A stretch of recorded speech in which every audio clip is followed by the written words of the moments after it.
প্রিয় দর্শক, রামেশাকে কেন্দ্র করে এক হুজুর ভাই কিছু কথা বলেছে। আশা করি কথাগুলো আপনাদের ভালো লাগবে। তো দেখুন সেই ভিডিওটা। যে মানুষের তৈরি করা আইন থাকার ফলে ধর্ষিতা কবরে যায় আর ধর্ষক বেঁচে থাকে, এই আইনের মুখে আমি থুতু নিক্ষেপ করি। দেশ স্বাধীন হওয়ার পরে আজ পর্যন্ত একটা ধর্ষণের বিচার কি আল্লাহর কোরআন দিয়ে হয়েছে? কথা বলেন না কেন? যদি এই দেশে আদালতে বিচার শুরু হয় আল্লাহর কোরআন দিয়ে, পার্লামেন্ট যদি চলে আল্লাহর কোরআন দিয়ে, আপনাদের কি মনে হয় এই দেশে অপরাধ থাকবে? জোরে বলেন, থাকবে? ধর্ষণের শাস্তি হলো ইসলামে মৃত্যুদণ্ড। সেটা কি গোপনে গোপনে আড়াল করে জেলখানায়, না প্রকাশ্যে? জোরে বলেন। যদি কোরআনের আইন থাকতো তাহলে বিচারের রায় এরকম হতো। অপরাধ প্রমাণ হয়ে যাওয়ার পরে ম্যাজিস্ট্রেট বিচারক বলতেন, এটাকে বাইতুল মুকাররমের সামনে নিয়ে যাও, বাইতুল মুকাররমের সামনে নিয়ে প্রকাশ্য জনসম্মুখে মৃত্যুদণ্ড দাও। এই সাতক্ষীরায় মাঝে মাঝে চুরির ঘটনা ঘটে কি ঘটে না? একজন চোরকে ধরে সাতক্ষীরা পুলিশ স্টেশনের সামনে হাত কেটে দেন তো, সাতক্ষীরায় যতগুলা শেষরা চোর আছে সব একদম তারের মতো সোজা হয়ে যাবে। 71 সালে দেশ স্বাধীন হওয়ার পরে 2025 পর্যন্ত 54টি বছর আমরা অতিক্রম করলাম। এই দেশ থেকে চুরি, বাটপারি, ডাকাতি, দুর্নীতি, লুটপাট, জিনা, ব্যভিচার, ধর্ষণ আমরা কমাতে পারিনি। নারীর অধিকার আমরা প্রতিষ্ঠা করতে পারিনি। আমি চ্যালেঞ্জ করলাম, নারীর অধিকার তারা প্রতিষ্ঠা করতে পারবে না। নারীর অধিকার প্রতিষ্ঠা সহ একটি কল্যাণমুখী রাষ্ট্র পেতে হলে মানুষের তৈরি করা আইনকে বঙ্গোপসাগরে নিক্ষেপ করে আল্লাহর কোরআনের আইনকে পার্লামেন্ট পর্যন্ত নিয়ে যেতে হবে। এই লক্ষ্যে আমাদের সবাইকে ঐক্যবদ্ধ হয়ে কাজ করতে হবে। রাজি আছেন আপনারা সবাই? আজকে 1.5 ঘন্টারও বেশি সময় ধরে কেন ইসলামে নারী অধিকার নিয়ে কথা বললাম? যাতে করে আমার দেশের নারীবাদীরা সহজ সরল মুসলমানদেরকে ধোঁকা দেওয়ার সুযোগ এবং সাহস কোনোটাই না পায়। তারা যা বলে তা সম্পূর্ণ ভুল এবং মিথ্যা। তারা বলে ইসলাম নারীর প্রতি বৈষম্য করেছে, তারা বলে ইসলাম নারী অধিকার প্রতিষ্ঠার পথে বাধা এবং অন্তরায়। তারা যেই কথা বলে তা হলো সম্পূর্ণ মিথ্যা, তা হলো সম্পূর্ণ ভুল এবং প্রতারণা, জাতির সাথে ধোঁকাবাজি। বরং সত্য কথা হলো এই, পৃথিবীর বুকে অধিকার হারা নারী জাতির অধিকার সর্বপ্রথম প্রতিষ্ঠা করেছে ইসলাম। আমরা আজকে ধাপে ধাপে একটি মেয়ে জন্ম হওয়া থেকে নিয়ে শুরু করে তার মা হওয়া পর্যন্ত তার জীবনের প্রতিটি সেক্টরে, প্রতিটি ধাপে ধাপে ধাপে ধাপে ইসলাম কি করে তাকে সম্মানিত করেছে, মর্যাদা দিয়েছে, কিভাবে তার অধিকার প্রতিষ্ঠা করেছে, আমরা কোরআন সুন্নাহর আলোকে তা অবগত হয়েছি। এবার আসেন আমাদের করণীয় কি। কষ্ট হচ্ছে আপনাদের? আমি আর 2-3 মিনিট সময় নেব। আমাদের করণীয় হলো, এখানে আমরা যারা আছি আমাদের প্রত্যেকের ঘরেই মা বোন আছে না নেই? জোরে বলেন। এই ওয়াজের আমল শুরু হবে আগে ঘর থেকে। আজকে এমন এক বিষয় নিয়ে ওয়াজ হয়েছে, আলোচনা হয়েছে নারীদেরকে নিয়ে। আর নারী আমাদের প্রত্যেকের ঘরে আছে না নাই? যারা আবিয়েরটা বিয়ে করে নাই তাদের ঘরে তো বউ না থাকলে কি হবে? মা আছে, বোন আছে। আর যারা বিয়ে করেছেন বউ আছে, মা আছে, বোনও আছে। যারা বয়স্ক হয়ে গেছেন তারা তো আরো বহুত কিছু পাইছেন। বউ আছে, মেয়ে আছে, নাতনি আছে, আছে না? আবার ওই নাতনির ঘরে যেটা হয়, আপনাদের সাতক্ষীরায় কি বলেন? নাতির ঘরে কন্তি নাকি না পন্তি, পুতনি কি বলেন? হায় হায়, কেউ জানে? কেউ বলবেন বাবা কি বলে নাতির ঘরে যেটা হয়? মানে আপনার নাতির ঘরে যেটা জন্ম নেয় ওইটাকে আপনারা কি বলেন? কন্তি। আচ্ছা ঠিক আছে, আপনারা যেটা বলেন। অনেকে এইটাও পাইছে, আসে না? তো যে যে জায়গায় নারীরা আছেন সম্মান করতে হবে। বিবাহিত ভাইয়েরা নিজের বিবির সাথে ভালো আচরণ করুন। আর মা বাবা যাদের জীবিত আছে মনে করবেন জান্নাত এখনো আপনার ঘরে আছে। সুবহানাল্লাহ। মার খেদমত করুন, বোনকে স্নেহ করুন, স্ত্রীকে ভালোবাসুন, মেয়েকে ভালোবাসুন, ইনসাফ করুন।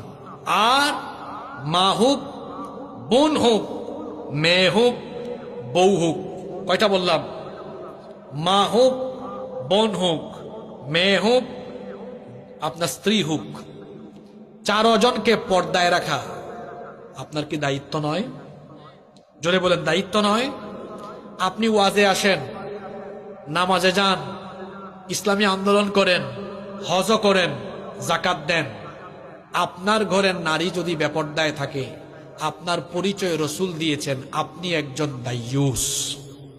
আর দাইয়ুস কোনদিন আল্লাহর জান্নাতে ঢুকতে পারবে? একজন নারী বেপর্দা থাকার পেছনে 4 জন পুরুষ দায়ী। কয়জন? দেখেন তো এই 4 জনের বাইরে আপনারা আছেন কিনা?